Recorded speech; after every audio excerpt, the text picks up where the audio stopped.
All right, boys, prepare to be dazzled. I'd like to tell you about the strangest secret in the world. Some years ago, the late Nobel Prize-winning Dr. Albert Schweitzer was being interviewed in London, and a reporter asked him, "Doctor, what's wrong with men today?" And the great doctor was silent a moment, and then he said, "Men simply don't think." It's about this that I want to talk with you. We live today in a golden age. This is an era that man has looked forward to, dreamed of, and worked toward for thousands of years. But since it's here, we pretty well take it for granted. We in America are particularly fortunate to live in the richest land that ever existed on the face of the earth, a land of abundant opportunity for everyone. But do you know what happens? Well, let's take 100 men who start even at the age of 25. Do you have any idea what will happen to those men by the time they're 65? These 100 men who all start even at the age of 25 believe they're going to be successful. If you asked any one of these men if he wanted to be a success, he'd tell you he did. And you'd notice that he was eager toward life, that there was a certain sparkle to his eye, an erectness to his carriage, and life seemed like a pretty interesting adventure to him. But by the time they're 65, 1 will be rich. 4 will be financially independent. 5 will still be working. 54 will be broke. Now think a moment. Out of the 100, only 5 make the grade. Now why do so many fail? What has happened to the sparkle that was there when they were 25? What's become of the dreams, the hopes, the plans? And why is there such a large disparity between what these men intended to do and what they actually accomplished? When we say about 5% achieve success, we have to define success. And here's the best definition I've ever been able to find. Success is the progressive realization of a worthy ideal. If a man is working toward a predetermined goal and knows where he's going, that man is a success. If he's not doing that, he's a failure. Success is the progressive realization of a worthy ideal. Rollo May, the distinguished psychiatrist, wrote a wonderful book called Man's Search for Himself. And in this book he says, the opposite of courage in our society is not cowardice. It is conformity. And there you have the trouble today. It's conformity, people acting like everyone else without knowing why, without knowing where they're going. Now think of it. In America right now, there are over 18 million people 65 years of age and older. And most of them are broke. They're dependent on someone else for life's necessities. Now, we learn to read by the time we're 7. We learn to make a living by the time we're 25. Usually by that time, we're not only making a living, we're supporting a family. And yet by the time we're 65, we haven't learned how to become financially independent in the richest land that has ever been known. Why? We conform. And the trouble is that we're acting like the wrong percentage group, the 95 who don't succeed. Now, why do these people conform? Well, they really don't know. These people believe that their lives are shaped by circumstances, by things that happen to them, by exterior forces. They're outer-directed people. A survey was made one time that covered a lot of men, working men, and these men were asked, "Why do you work? Why do you get up in the morning?" 19 out of 20 had no idea. If you ask them, they'll say, well, everyone goes to work in the morning, and that's the reason they do it, because everyone else is doing it. Now let's get back to our definition of success. Who succeeds? The only person who succeeds is the person who is progressively realizing a worthy ideal. He's the person who says, I'm going to become this, and then begins to work toward that goal. I'll tell you who the successful people are. A success is the school teacher who's teaching school because that's what he or she wants to do. The success is the woman who's a wife and mother because she wanted to become a wife and mother and is doing a good job of it. The success is the man who runs the corner gas station because that was his dream. That's what he wanted to do. The success is the successful salesman who wants to become a top-notch salesman and grow and build with his organization. A success is anyone who is doing deliberately a predetermined job because that's what he decided to do deliberately. But only 1 out of 20 does that. That's why today there isn't really any competition unless we make it for ourselves. Instead of competing, all we have to do is create. You know, for 20 years, I looked for the key which would determine what would happen to a human being. Was there a key I wanted to know which would make the future a promise that we could foretell to a large extent? Was there a key that would guarantee a person's becoming successful if he only knew about it and knew how to use it? Well, there is such a key, and I found it. Have you ever wondered why so many men work so hard and honestly without ever achieving anything in particular, and others don't seem to work hard and yet seem to get everything? They seem to have the magic touch. You've heard them say that about someone. Everything he touches turns to gold. And have you ever noticed that a man who becomes successful tends to continue to become successful? And on the other hand, have you noticed how a man who's a failure tends to continue to fail? Well, it's because of goals. Some of us have goals, some don't. People with goals succeed because they know where they're going. It's that simple. Think of a ship leaving a harbor, and think of it with the complete voyage mapped out and planned. The captain and crew know exactly where it's going and how long it'll take. It has a definite goal. Now, 9,999 times out of 10,000, it will get to where it started out to get. Now, let's take another ship, just like the first, only let's not put a crew on it or a captain at the helm. Let's give it no aiming point, no goal, no destination. We just start the engines and let it go. I think you'll agree with me that if it gets out of the harbor at all, it will either sink or wind up on some deserted beach, a derelict. It can't go any place because it has no destination and no guidance, and it's the same with a human being. Take the salesman, for example. There's no other person in the world today with the future of a good salesman. Selling is the world's highest paid profession, if we're good at it and if we know where we're going. Every company needs top-notch salesmen, and they reward those men. The sky's the limit for them. But how many can you find? Someone once said the human race is fixed, not to prevent the strong from winning, but to prevent the weak from losing. The American economy today can be likened to a convoy in time of war. The entire economy is slowed down to protect its weakest link, just as the convoy had to go at the speed that would permit its slowest vessel to remain in formation. That's why it's so easy to make a living today. It takes no particular brains or talent to make a living and support a family today. So we have a plateau of so-called security, if that's what a person's looking for. But we do have to decide how high above this plateau we want to aim. Now let's get back to the strangest secret in the world, the story that I wanted to tell you today. Why do men with goals succeed in life and men without them fail? Well, let me tell you something which, if you really understand it, will alter your life immediately. If you understand completely what I'm going to tell you from this moment on, your life will never be the same again.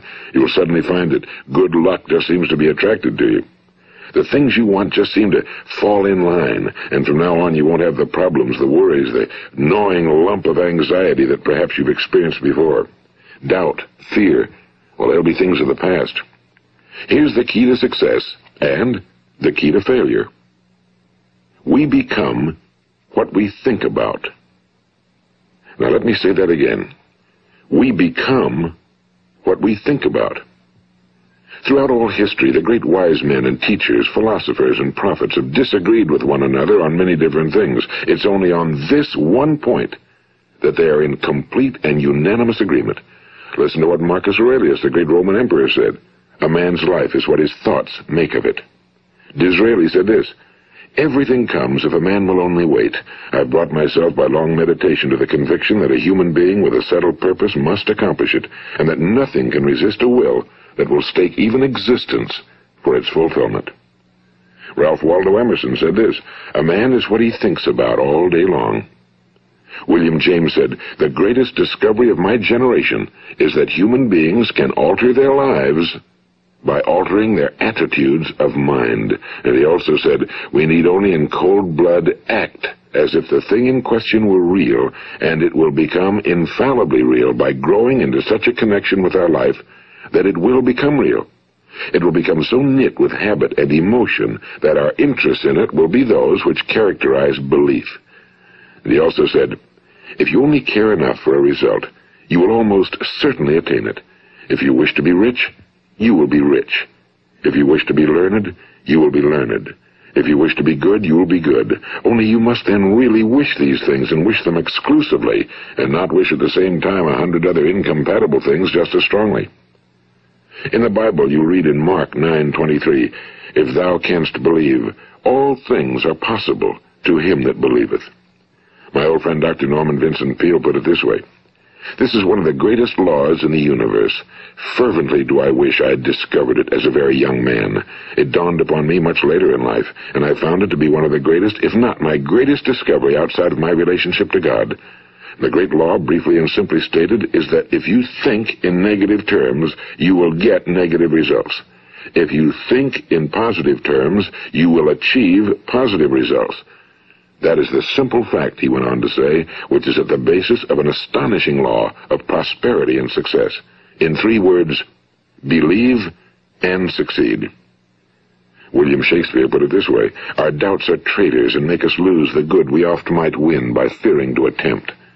George Bernard Shaw said, people are always blaming their circumstances for what they are. I don't believe in circumstances. The people who get on in this world are the people who get up and look for the circumstances they want, and if they can't find them, make them.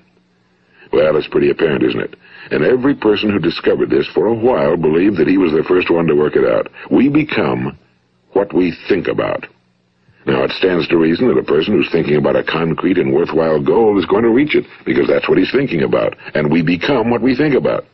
Conversely, the man who has no goal, who doesn't know where he's going, and whose thoughts must therefore be thoughts of confusion and anxiety and fear and worry, becomes what he thinks about. His life becomes one of frustration and fear and anxiety and worry. And if he thinks about nothing, he becomes nothing. Now, how does it work? Why do we become what we think about? Well, I'll tell you how it works as far as we know. Now, to do this, I want to tell you about a situation that parallels the human mind. Suppose a farmer has some land, and it's good fertile land. Now, the land gives the farmer a choice. He may plant in that land whatever he chooses. The land doesn't care. It's up to the farmer to make the decision. Now, remember, we're comparing the human mind with the land because the mind, like the land, doesn't care what you plant in it. It will return what you plant, but it doesn't care what you plant. Now, let's say that the farmer has 2 seeds in his hand. One is a seed of corn. The other is nightshade, a deadly poison. He digs 2 little holes in the earth, and he plants both seeds, one corn, the other nightshade. He covers up the holes, waters, and takes care of the land, and what will happen? Invariably, the land will return what's planted. As it's written in the Bible, as ye sow, so shall ye reap. Now remember, the land doesn't care. It'll return poison in just as wonderful abundance as it will corn. So up come the 2 plants, one corn, one poison. Now, the human mind is far more fertile, far more incredible and mysterious than the land, but it works the same way. It doesn't care what we plant. Success, failure. A concrete, worthwhile goal, or confusion. Misunderstanding, fear, anxiety, and so on. But what we plant, it must return to us. You see, the human mind is the last great unexplored continent on Earth. It contains riches beyond our wildest dreams. It will return anything we want to plant. Now, you might say, well, if that's true, why don't people use their minds more? Well, I think they've figured out an answer to that one, too. Our mind comes as standard equipment at birth. It's free, and things that are given to us for nothing we place little value on. Things that we pay money for, we value. The paradox is that exactly the reverse is true. Everything that's really worthwhile in life came to us free. Our minds, our souls, our bodies, our hopes, our dreams, our ambitions, our intelligence, our love of family and children and friends and country, all these priceless possessions are free.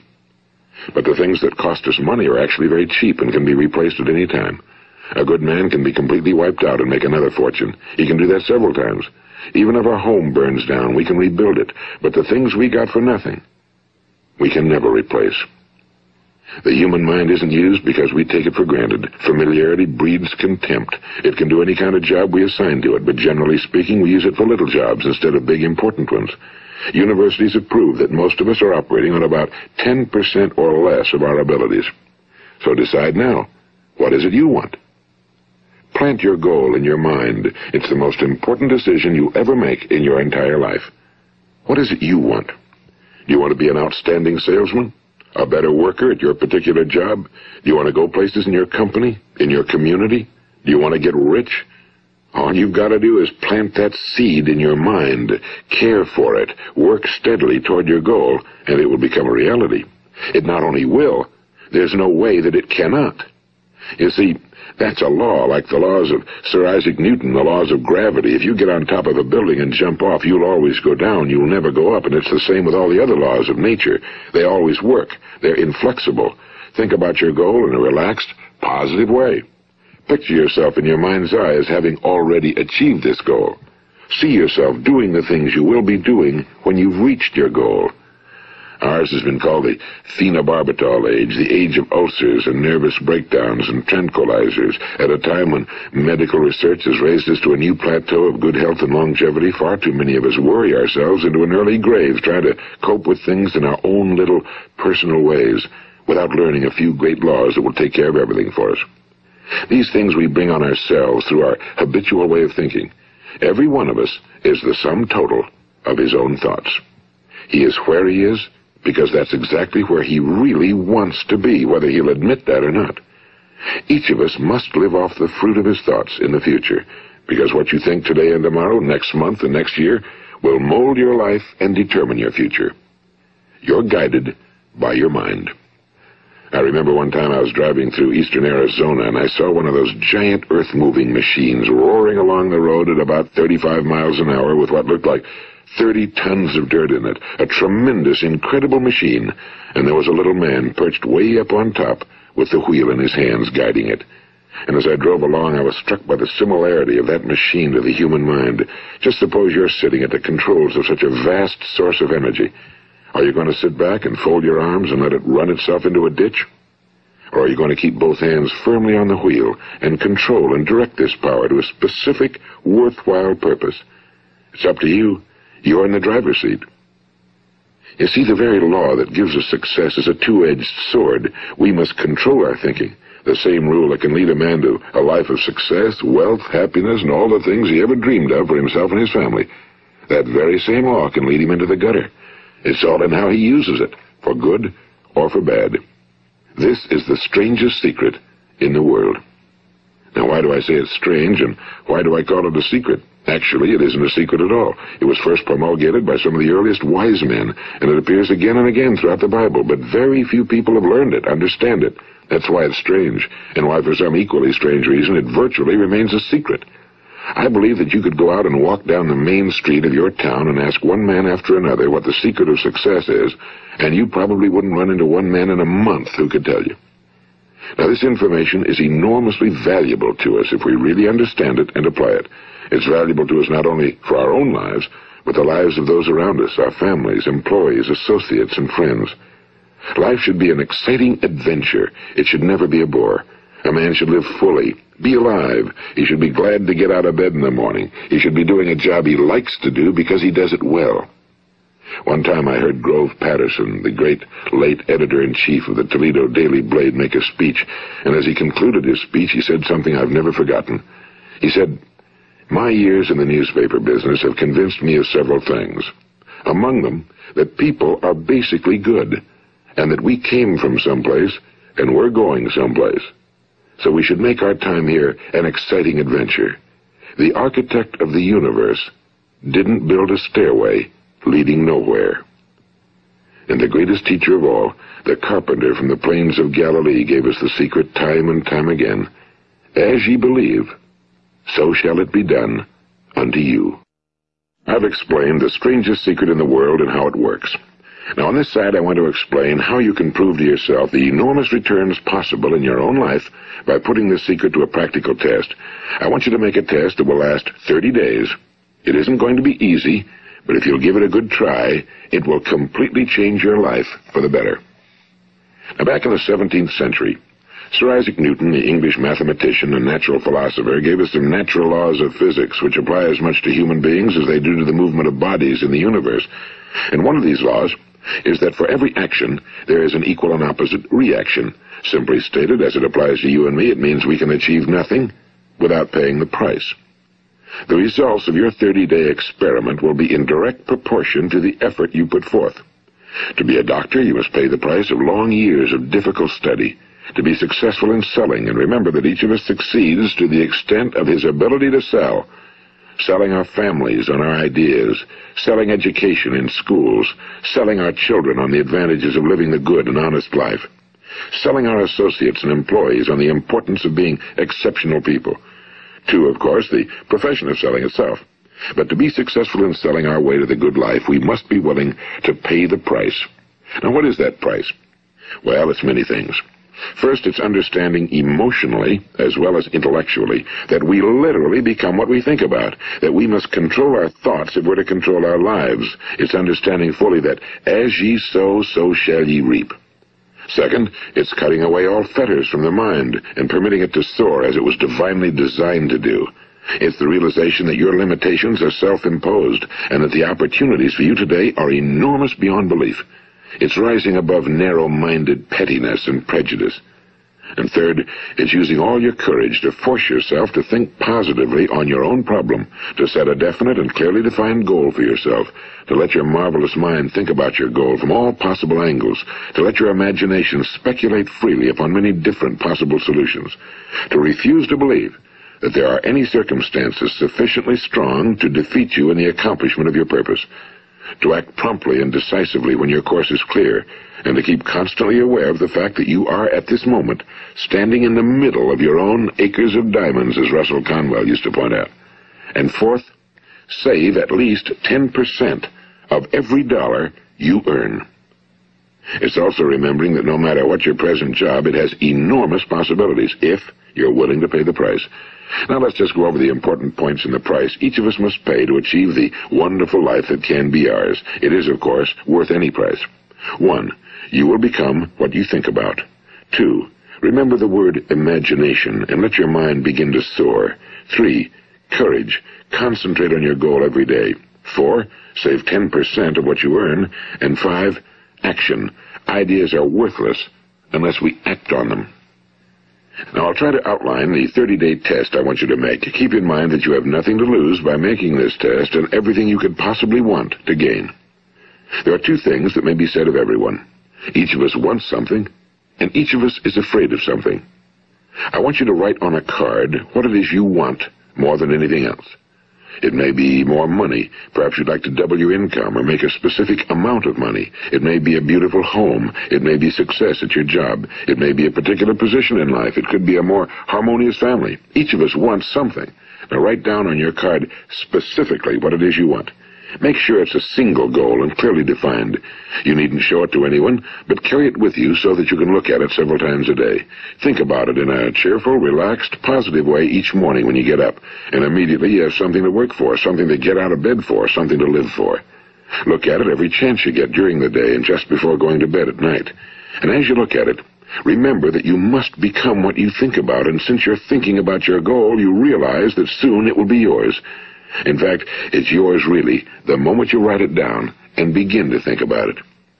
Look at the abundance all around you as you go about your daily business. You have as much right to this abundance as any other living creature. It's yours for the asking. Now we come to the difficult part. Difficult because it means the formation of what is probably a brand new habit, and new habits are not easily formed. Once formed, however, it will follow you for the rest of your life. Stop thinking about what it is you fear. Each time a fearful or negative thought comes into your consciousness, replace it with a mental picture of your positive and worthwhile goal. And there'll come times when you'll feel like giving up. It's easier for a human being to think negatively than positively. That's why only 5% are successful. You must begin now to place yourself in that group. For 30 days, you must take control of your mind. It will think about only what you permit it to think about. Each day for this 30-day test, do more than you have to do. In addition to maintaining a cheerful, positive outlook, give of yourself more than you've ever done before. Do this knowing that your returns in life must be in direct proportion to what you give. The moment you decide on a goal to work toward, you're immediately a successful person. You are then in that rare and successful category of people who know where they're going. Out of every 100 people, you belong to the top 5. Don't concern yourself too much with how you're going to achieve your goal. Leave that completely to a power greater than yourself. All you have to do is know where you're going.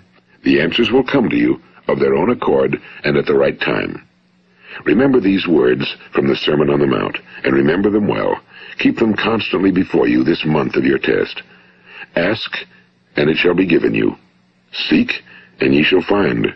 Knock, and it shall be opened unto you. For every one that asketh receiveth, and he that seeketh findeth, and to him that knocketh it shall be opened. It's as marvelous and as simple as that. In fact, it's so simple that in our seemingly complicated world, it's difficult for an adult to understand that all he needs is a purpose and faith. For 30 days, do your very best. If you're a salesman, go at it as you've never done before, not in a hectic fashion, but with the calm, cheerful assurance that time well spent will give you the abundance in return you deserve and want. If you're a homemaker, devote your 30-day test to completely giving of yourself without thinking about receiving anything in return, and you'll be amazed at the difference it makes in your life. No matter what your job, do it as you've never done it before for 30 days. And if you've kept your goal before you every day, you'll wonder and marvel at this new life you've found. Dorothea Brand, the outstanding editor and writer, discovered it for herself and tells about it in her fine book, Wake Up and Live. Her entire philosophy is reduced to the words, act as though it were impossible to fail. She made her own test with sincerity and faith, and her entire life was changed to one of overwhelming success. Now, you make your test for 30 full days. Don't start your test until you've made up your mind to stick with it. You see, by being persistent, you're demonstrating faith. Persistence is simply another word for faith. If you didn't have faith, you'd never persist. If you should fail during your first 30 days, by that I mean suddenly find yourself overwhelmed by negative thoughts, you've got to start over again from that point and go 30 more days. Gradually, your new habit will form until you find yourself one of that wonderful minority to whom virtually nothing is impossible. And don't forget the card. It's vitally important as you begin this new way of living. On one side of the card, write your goal, whatever it may be. On the other side, write the words we've quoted from the Sermon on the Mount. Ask, and it shall be given you. Seek, and ye shall find. Knock, and it shall be opened unto you. Nothing great was ever accomplished without inspiration. See that during these crucial first 30 days, your own inspiration is kept at a peak. And above all, don't worry. Worry brings fear, and fear is crippling. The only thing that can cause you to worry during your test is trying to do it all yourself. Know that all you have to do is hold your goal before you. Everything else will take care of itself. Remember also to keep calm and cheerful. Don't let petty things annoy you and get you off course. Now, since making this test is difficult, some will say, why should I bother? Well, look at the alternative. No one wants to be a failure. No one really wants to be a mediocre individual. No one wants a life constantly filled with worry and fear and frustration. Therefore, remember that you must reap that which you sow. If you sow negative thoughts, your life will be filled with negative things. If you sow positive thoughts, your life will be cheerful, successful, and positive. Now, gradually, you will have a tendency to forget what you've heard on this recording. Play it often. Keep reminding yourself of what you must do to form this new habit. Gather your whole family around at regular intervals and listen to what's been said here. You know, most men will tell you that they want to make money without understanding the law. The only people who make money work in a mint. The rest of us must earn money. This is what causes those who keep looking for something for nothing or a free ride to fail in life. The only way to earn money is by providing people with services or products which are needed and useful. We exchange our time and our product or service for the other man's money. Therefore, the law is that our financial return will be in direct proportion to our service. Now, success is not the result of making money. Making money is the result of success, and success is in direct proportion to our service. Most people have this law backwards. They believe that you're successful if you earn a lot of money. The truth is that you can only earn money after you're successful. It's like the story of the man who sat in front of the stove and said to it, "Give me heat, and then I'll add the wood." How many men and women do you know, or do you suppose there are today, who take the same attitude toward life? There are millions. We've got to put the fuel in before we can expect heat. Likewise, we've got to be of service first before we can expect money. Don't concern yourself with the money. Be of service. Build, work, dream, create. Do this and you'll find there's no limit to the prosperity and abundance that will come to you. Prosperity, you know, is founded upon a law of mutual exchange. Any person who contributes to prosperity must prosper in turn himself. Sometimes the return will not come from those you serve, but it must come to you from someplace, because that's the law. For every action, there is an equal and opposite reaction. As you go daily through your 30-day test period, remember that your success will always be measured by the quality and quantity of service you render, and money is a yardstick for measuring this service. No man can get rich himself unless he enriches others. Now, there are no exceptions to a law. You can drive down any street in America and from your car estimate the service that's being rendered by the people living on that street. Had you ever thought of this yardstick before? It's interesting. Some, like ministers and priests and other devoted people, measure their returns in the realm of the spiritual, but again, their returns are equal to their service. Once this law is fully understood, any thinking person can tell his own fortune. If he wants more, he must be of more service to those from whom he receives his return. If he wants less, he has only to reduce his service. This is the price you must pay for what you want. If you believe you can enrich yourself by deluding others, you can end only by deluding yourself. It may take some time, but just as surely as you breathe, you'll get back what you put out. Don't ever make the mistake of thinking you can avert this. It's impossible. The prisons and the streets where the lonely walk are filled with people who tried to make new laws just for themselves. We may avoid the laws of man for a while, but there are greater laws that cannot be broken. An outstanding medical doctor recently pointed out 6 steps that will help you realize success. 1. Set yourself a definite goal. 2. Quit running yourself down. 3. Stop thinking of all the reasons why you cannot be successful and instead think of all the reasons why you can. 4. Trace your attitudes back through your childhood and try to discover where you first got the idea you couldn't be successful, if that's the way you've been thinking. 5. Change the image you have of yourself by writing out a description of the person you would like to be. And 6. Act the part of the successful person you have decided to become. The doctor who wrote those words is a noted West Coast psychiatrist, Dr. David Harold Fink. Do what the experts since the dawn of recorded history have told you you must do. Pay the price by becoming the person you want to become. It's not nearly as difficult as living unsuccessfully. Make your 30-day test, then repeat it again, and each time it will become more a part of you until you'll wonder how you could ever have lived any other way. Live this new way and the floodgates of abundance will open and pour over you more riches than you may have dreamed existed. Money? Yes, lots of it. But what's more important, you'll have peace. You'll be in that wonderful minority who lead calm, cheerful, successful lives. Start today. You have nothing to lose, but you have a whole life to win.